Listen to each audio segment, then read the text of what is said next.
And 13 News at 5 begins with the breaking news that we're following tonight. That's right. We're learning more about a lockdown this afternoon at Westfield High School after a report of a potential threat.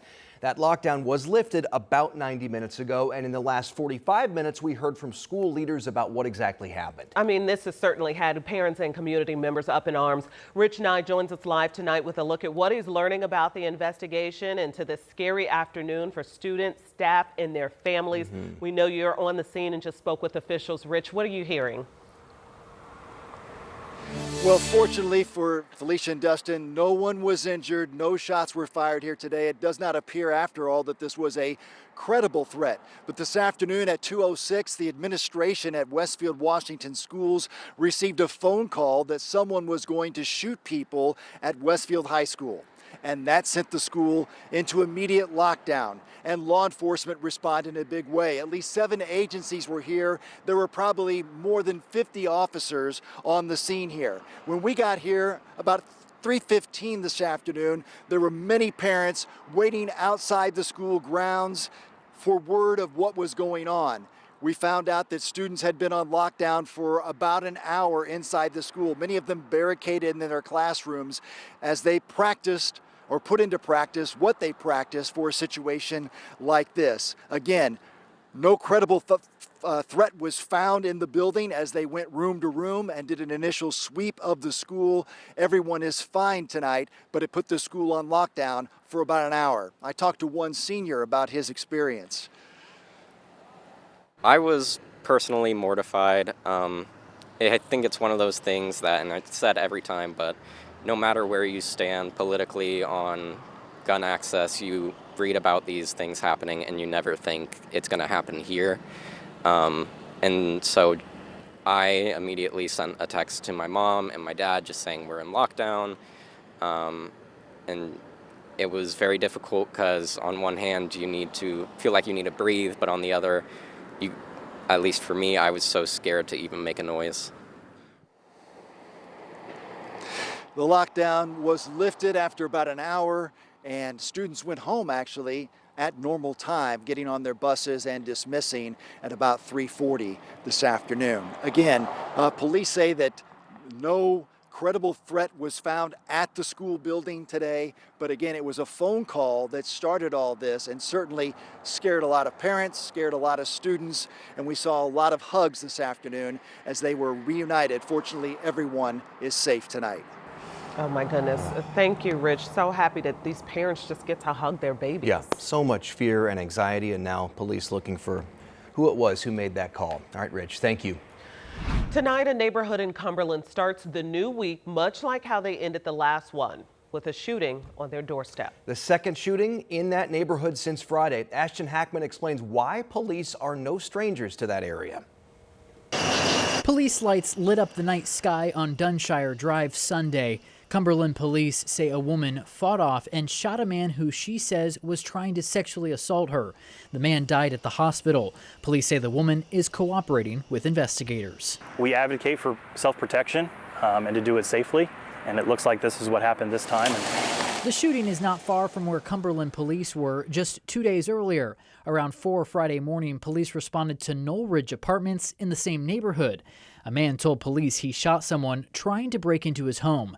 Another case of self-defense as the man shot remains in critical condition. While they're tragic incidents, we have people making poor decisions, and then we have 2 other individuals that were forced into a traumatic situation, and they're going to have to learn how to deal with that. Cumberland police are learning how to deal with the troubled neighborhood.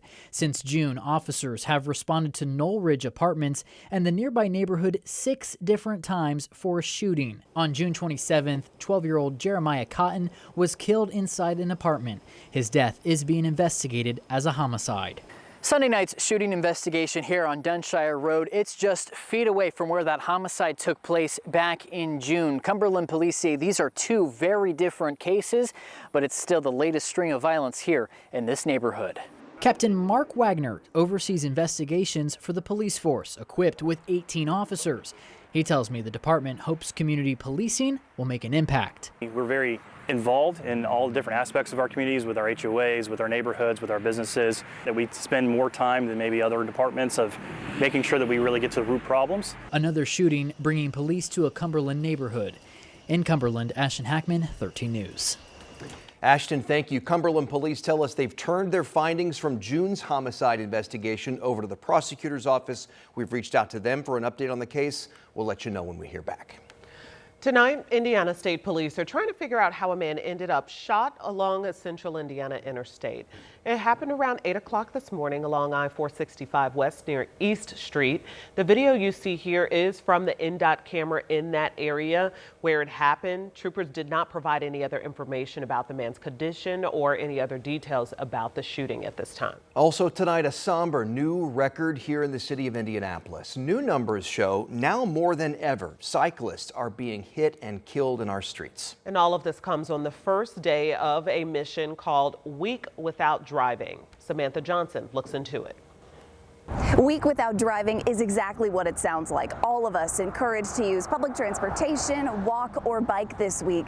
But according to new numbers from Safe Streets Indy, there is a new record number of cyclists hit and killed in Indianapolis this year. Safety improvements for people that walk, bike, and take transit are safety improvements for everyone. Tony Shirolis is the executive director of Central Indiana Cycling and an avid cyclist himself. You may be in the right, but if the car doesn't yield, you're still going to get injured. New data shows 8 cyclists have died in Indianapolis this year.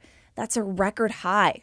11 others had serious injuries after being hit. And unfortunately, we still have the entire fourth quarter of the year to go. Eric Holt founded Safe Streets Indy. He says the city's task force is behind on Vision Zero, a mission to eliminate traffic-related fatalities and serious injuries. The task force was supposed to lay out a plan by July 1st, Holt says, but so far that still hasn't happened. In the meantime, Holt and Shirolis want cyclists to be visible, light up their bikes, and drive defensively. On the north side, Samantha Johnson, 13 News. So we did reach out to city leaders to get an update on Vision Zero. We have not heard back, and you can read more about this story right now at WTHR.com.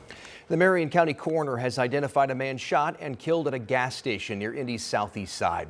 Somebody shot 20-year-old Kentavon Patterson on Southeastern Avenue near East Minnesota Street. But Metro police officers said they didn't find him at that gas station when they first got there around 11:30 Sunday morning. Officers later learned he showed up at a local hospital where he died. Police say they think the shooter and victim knew each other, but they haven't released any information about the suspect just yet.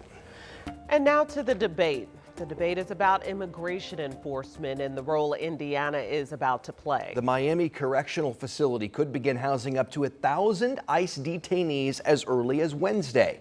Faith leaders held their second prayer vigil outside that facility today. Our Emily Longnecker explains what the vigil was all about. Well, this is a prayer vigil of clergy and Hoosiers from all around the state. Many of them here are Christians, so not surprisingly, many of them are asking the question, what would Jesus do when it comes to undocumented immigrants, both in the United States and here in Indiana? They marched in silence, heads bowed in prayer for immigrants across the United States, including the ones who will be brought here this week. These Hoosiers, many of them who stand in front of congregations every Sunday, stood in the grass outside the Miami Correctional Facility, praying against what they say are unjust and oppressive actions by the Trump administration when it comes to immigrants in this country. Many wore red, signifying solidarity in suffering, something they believe is happening to immigrants in ICE facilities across the country. Many calling attention to what Scripture says. There's no question what Jesus would do. He told us,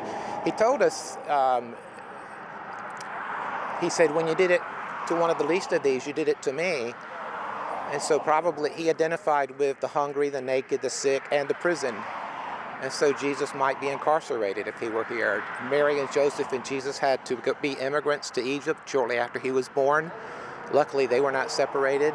And according to that contract between the Indiana Department of Corrections and ICE, we know that up to 1,000 male ICE detainees are set to be housed here at the Miami Correctional Facility. A spokesperson with the DOC told me that less than 100 are set to arrive sometime this week after Wednesday. In Miami County, Emily Longnecker, 13 News.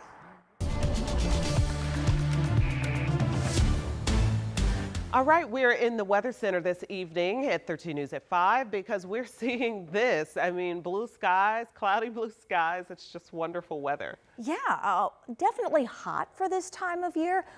Sean really wanted it to be 90 today, but so far it got close. It's so far 89, that's it, but we'll keep you posted on if that changes.